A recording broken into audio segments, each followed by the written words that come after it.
ಶಿವಶಂಕರಪ್ಪ ಅಗಲಿಕೆ ಕರ್ನಾಟಕಕ್ಕೆ ನಷ್ಟ ಉಂಟು ಮಾಡಿದೆ. ಕಾನೂನು ಸಚಿವ ಎಚ್.ಕೆ. ಪಾಟೀಲ್ ಅವರು ಸಂತಾಪವನ್ನು ಸೂಚಿಸಿದ್ದಾರೆ. 95ನೇ ವಯಸ್ಸಲ್ಲೂ ಶಾಮನೂರು ಶಿವಶಂಕರಪ್ಪ ಅವರು ಕ್ರಿಯಾಶೀಲರಾಗಿದ್ರು. ಕಾಂಗ್ರೆಸ್ ಪಕ್ಷಕ್ಕೆ ಇದು ದೊಡ್ಡ ಶಕ್ತಿಯಾಗಿ ನಿಂತಿದ್ರು. 16 ಶೈಕ್ಷಣಿಕ ಸಂಸ್ಥೆಗಳನ್ನ ಕಟ್ಟಿ ಬೆಳೆಸಿದಂಥವರು. ಸ್ವಾಭಿಮಾನದ ಬದುಕು ಕಟ್ಟಿಕೊಡುವಲ್ಲಿ ಅವರ ಕೊಡುಗೆ ಬಹಳ ಇದೆ ಅಂತ ನಾಯಕರು ಟ್ವೀಟ್ ಮಾಡೋ ಮೂಲಕ ಸಂತಾಪವನ್ನು ಸೂಚಿಸ್ತಾ ಇದ್ದಾರೆ.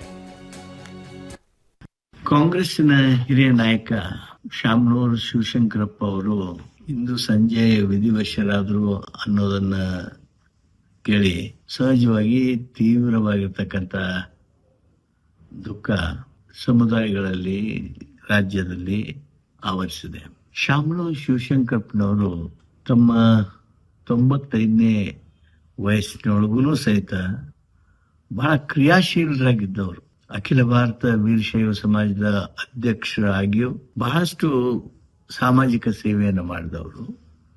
ಎಲ್ಲರನ್ನ ಸಮುದಾಯದಲ್ಲಿ ಹೊಂದಿಸಿಕೊಂಡು ಹೋಗಬೇಕು ಅನ್ನುವಂಥ ಆ ಪ್ರಯತ್ನದಲ್ಲಿ ಇದ್ದವರು. ಕಾಂಗ್ರೆಸ್ ಪಕ್ಷಕ್ಕೆ ದೊಡ್ಡ ಶಕ್ತಿಯಾಗಿ ನಿಂತವರು ಶಾಮನೂರು ಶಿವಶಂಕರಪ್ಪ. ಬಹುದೊಡ್ಡ ಕೊಡುಗೆಯನ್ನ ಕೊಟ್ಟಂತ ಶಾಮನೂರು ಶಿವಶಂಕರಪ್ಪನವರು ಬಿಟ್ಟು ಅಗಲಿದ್ದಾರೆ. ನಮ್ಮ ತಂದೆಯವರ ಜೊತೆಗೆ ಬಹಳ ಆತ್ಮೀಯ ಸಂಬಂಧ ಹೊಂದಿದ್ರು. ನನ್ನ ಸಹೋದರ ಡಿ.ಆರ್. ಪಾಟೀಲ್ರ ಜೊತೆಗೆ ಅತ್ಯಂತ ನಿಕಟವಾಗಿರ್ತಕ್ಕಂಥ ಆತ್ಮೀಯತೆಯಲ್ಲಿ ಇದ್ರು. ನನ್ನ ಮೇಲೆ ಸಾಕಷ್ಟು ಪ್ರೀತಿ ಇಟ್ಕೊಂಡಿದ್ರು.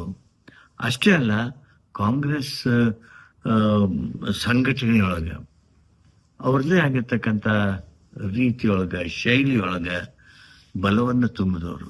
ಅವರ ಅಗಲುವಿಕೆ ಕರ್ನಾಟಕಕ್ಕೆ ಬಹುದೊಡ್ಡ ಹಾನಿಯನ್ನು ಉಂಟು ಮಾಡಿದೆ. ಅವರ ಕುಟುಂಬದವರಿಗೆ ಸಹಿಸುವ ಶಕ್ತಿಯನ್ನ ಭಗವಂತ ಕೊಡ್ಲಿ ಅಂತ ಕೇಳೋದ್ರ ಜೊತೆಗೆ ಅವರ ಕುಟುಂಬಕ್ಕಿಂತ ಸಮಾಜಕ್ಕೆ ಶಾಮನೂರು ಶಿವಶಂಕರಪ್ಪನವರ ಅಗಲುವಿಕೆ ನೋವು ತಂದಿದೆ, ದುಃಖ ತಂದಿದೆ. ಅಂತವ್ರನ್ನ ನಾವಿವತ್ತು ಕಳೆದುಕೊಂಡು ಕರ್ನಾಟಕ ಬಡವಾಗಿದೆ. ಶಾಮನೂರು ಶಿವಶಂಕರಪ್ಪ ನಿಧನಕ್ಕೆ ಎಚ್ಡಿಡಿ ಕೂಡ ಸಂತಾಪವನ್ನು ಸೂಚಿಸಿದ್ದಾರೆ. ಶಾಮನೂರು ನಿಧನದ ಸುದ್ದಿ ಕೇಳಿ ಮನಸ್ಸಿಗೆ ನೋವಾಯಿತು. ಟ್ವೀಟ್ ಮೂಲಕ ಎಚ್.ಡಿ. ಕುಮಾರಸ್ವಾಮಿ ಅವರು ಹಾಗೆ ಎಚ್.ಡಿ. ದೇವೇಗೌಡರು ಕೂಡ ಸಂತಾಪವನ್ನು ಸೂಚಿಸಿದ್ದಾರೆ.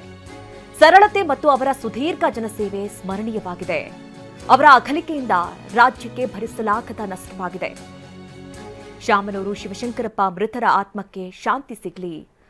ಅಗಲಿಕೆಯ ನೋವು ಸಹಿಸುವ ಶಕ್ತಿಯನ್ನ ಭಗವಂತ ಅವರ ಕುಟುಂಬಕ್ಕೆ ಹಾಗೂ ಅಭಿಮಾನಿಗಳಿಗೆ ಕರುಣಿಸಲಿ ಅಂತ ಪ್ರಾರ್ಥಿಸ್ತೇನೆ ಅಂತ ಹೇಳಿ ಎಚ್.ಡಿ. ದೇವೇಗೌಡರು ಕೂಡ ಸಂತಾಪವನ್ನು ಸೂಚಿಸಿದ್ದಾರೆ.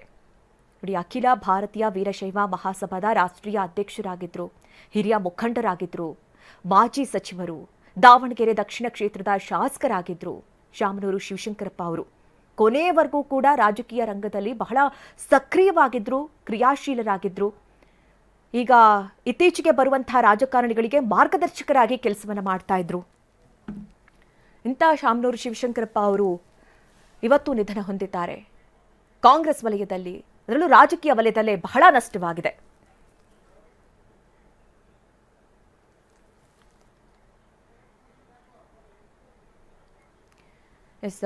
ಶಾಮನೂರು ಶಿವಶಂಕರಪ್ಪ ಅವ್ರ ಬಗ್ಗೆ ಮಾತನಾಡ್ತಾ ಇದ್ವಿ. ಅವರು ದಾವಣಗೆರೆ ಕ್ಷೇತ್ರ ಆ ಭಾಗದಲ್ಲಿ ಹೆಚ್ಚು ಜನಪ್ರಿಯ ನಾಯಕರಾಗಿ ಹೊರಹೊಮ್ಮದಂಥವರು. ಆ ಭಾಗದಲ್ಲಿ ಯಾರಿಗೇ ಕೇಳಿದ್ರು ಕೂಡ ಶಾಮನೂರು ಶಿವಶಂಕರಪ್ಪ ಅಂತ ಅಂದರೆ ದೇವರ ರೀತಿಯಲ್ಲಿ ಅವರನ್ನ ಪೂಜಿಸ್ತಾ ಇದ್ರು, ಪ್ರಾರ್ಥಿಸ್ತಾ ಇದ್ರು. ಅಂದರೆ ಅವ್ರಿಗೆ ಹುಷಾರಿಲ್ಲ ಅಂತ ಅಂದಾಗಲೂ ಕೂಡ ಅಲ್ಲಿ ಅಭಿಮಾನಿಗಳ ಪ್ರಾರ್ಥನೆಗಳು ನಡೀತಾ ಇತ್ತು.